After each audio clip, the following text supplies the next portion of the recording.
The unexpected Oval Office premiere lights camera accusations. Now let me tell you, when our president Cyril Ramaphosa packed his bags for Washington, D.C., he was probably thinking, okay, a bit of a tense situation with Uncle Sam, but nothing a good old diplomatic chat can't sort out, isn't it? Relations had been a little, shall we say. Trump had frozen aid, even sent our ambassador packing earlier in 2025. So Ramaphosa was going in there hoping to press the reset button, talk about serious things like trade and investment, you know, the usual stuff leaders discuss. He was likely expecting a firm handshake, maybe some tough negotiations, but ultimately a step towards mending fences between the USA and South Africa. Little did he know he was walking into a full-blown theatrical production, with Donald Trump himself as the director, producer, and lead actor, all rolled into one. The meeting started, and one can only imagine the initial pleasantries. Then, in a move that would make a reality TV producer proud, Trump decided it was showtime. Suddenly, the lights in the historic Oval Office were dimmed. Picture this: President Ramaphosa and his delegation probably blinking in the sudden twilight, wondering if there was a power cut or if this was some new American negotiating tactic. Trump, ever the showman, then unveiled his main event, a series of videos and news clippings. This wasn't a presentation on economic policy or mutual security interests, no. This was Trump's hand-picked collection of evidence, designed to ambush, to shock, and to put Ramaphosa on the immediate defensive. It was less a diplomatic meeting and more of a surprise screening of a very controversial, very one-sided documentary. One of the star attractions of Trump's video presentation was footage featuring some South African political figures. And what were they doing? They were shown chanting, "Shoot the Boer" or "Kill the Boer." Now, for anyone who knows South African history, this song, "Dubuls Ibunu," has deep roots in the anti-apartheid struggle. It's a relic from a painful past, a song of defiance against oppression. But like many things taken out of context, it can sound incredibly alarming, especially to an international audience unfamiliar with the nuances. For Trump, this was apparently irrefutable proof of a state-sanctioned campaign against white farmers. A narrative he had been pushing for a while, much to the bewilderment of many actual South Africans back home. President Ramaphosa, a man known for his calm demeanor and strategic thinking, must have been taken aback, to say the least. He was there to talk about building bridges, and instead he was being shown clips that seemed designed to burn them down. The research tells us he largely remained quiet, making only short interventions. This was probably the wisest course of action. Reacting provocatively would have played right into Trump's hands, escalating the confrontation. Instead, he had to absorb this choreographed onslaught, as some called it, and figure out how to navigate a diplomatic meeting that had just veered wildly off script into territory that was both sensitive and, frankly, quite bizarre for a head of state discussion. Decoding genocide Trump's claims versus Ramaphosa's reality check. So after the dramatic video presentation, Trump didn't just stop there. Oh no, that was just the appetizer, it seems. He then directly accused South Africa of persecuting its white farmers, even echoing those highly discredited and dangerous claims of white genocide. He reportedly showed images of alleged grave sites, painting a picture of a country systematically targeting a minority group. He directly questioned President Ramaphosa about this supposed persecution, demanding answers. This wasn't just a casual inquiry, it was a full frontal accusation, leveraging the power and prestige of the Oval Office to give weight to theories that, back in South Africa and among credible analysts worldwide, have been thoroughly debunked as fringe conspiracy theories. It was a heavy charge, and one that ignored the complex realities of crime in our country. It's important, really important, to understand that these claims of white genocide in South Africa are not supported by facts. Not at all. International news outlets like CNN and the BBC have reported extensively on how these theories are baseless. Crime in South Africa is tragically high, yes, and it affects everyone, black, white, Indian, coloured. All South Africans live with this reality. Farmers of all races face particular dangers due to the isolation of their farms, but there is simply no evidence to suggest that white farmers are being targeted in a genocidal campaign. The narrative is often pushed by far-right groups internationally and has been widely disproven by serious researchers and even South African agricultural organizations. To hear it being peddled in the Oval Office must have been quite something. President Ramaphosa, to his credit, didn't lose his cool. He had to walk a very fine line. He clearly distanced himself and his government from the inflammatory language used by the political figures in Trump's videos. He pointed out that those individuals chanting controversial slogans did not actually have the power to confiscate land from anyone. He disputed Trump's claims directly, stating unequivocally that there is no genocide happening in South Africa. He emphasized that crime is a national problem affecting all communities, not just one. He also tried to explain South Africa's land expropriation policy, a complex issue aimed at addressing historical injustices from apartheid, clarifying it's constitutional and not aimed at victimizing white farmers. It was a masterclass in diplomatic patience.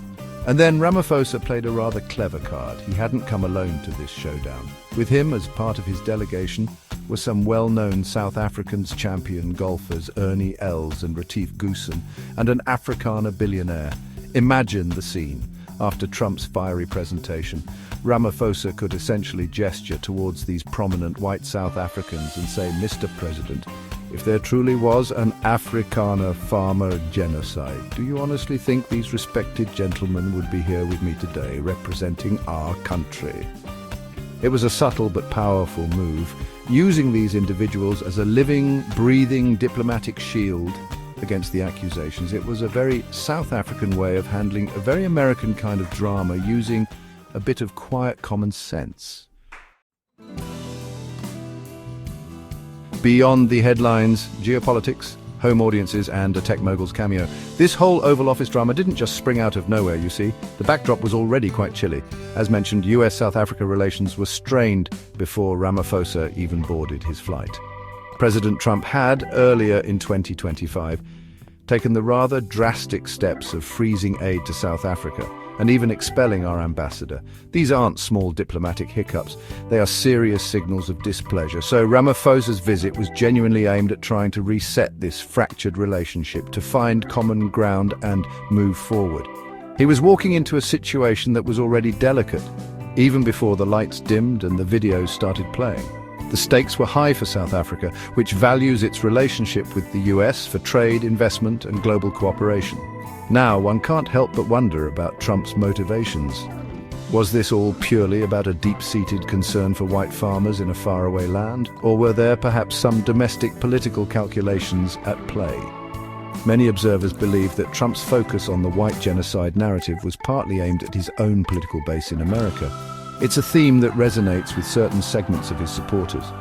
The Trump administration had even recently expedited refugee status for some 59 Afrikaners, citing persecution, a move that was criticized by many as being racially motivated and playing into this very narrative.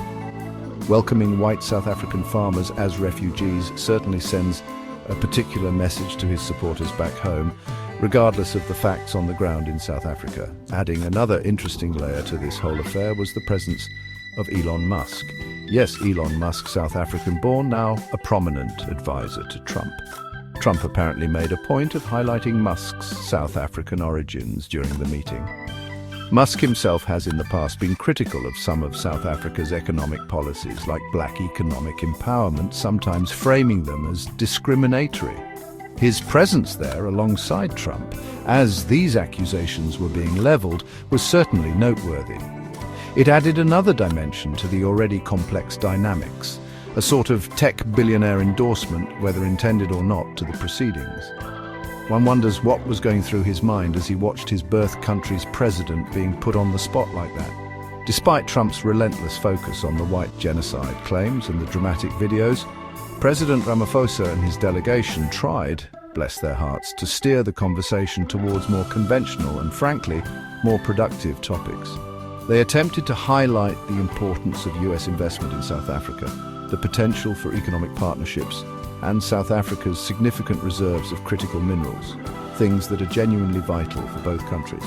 They were trying to talk business, to talk about mutual benefit, while Trump seemed determined to keep the spotlight on his preferred, more sensational narrative. It was a clear clash of agendas, with Ramaphosa pushing for pragmatic economic engagement and Trump pushing a politically charged, divisive issue. Surviving the storm, diplomacy, dignity, and what happens next. So how did our President Ramaphosa fare in this rather extraordinary encounter? Well, by all accounts, he managed to keep his cool, which, given the circumstances, is an achievement in itself. He reportedly survived Trump's choreographed onslaught without reacting provocatively. This was crucial.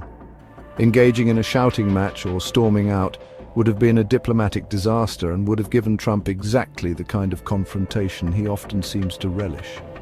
Instead, Ramaphosa chose a path of dignified restraint, making his points calmly and factually where possible, and otherwise absorbing the pressure. He didn't walk away with a grand new deal, perhaps, but he walked away with his dignity.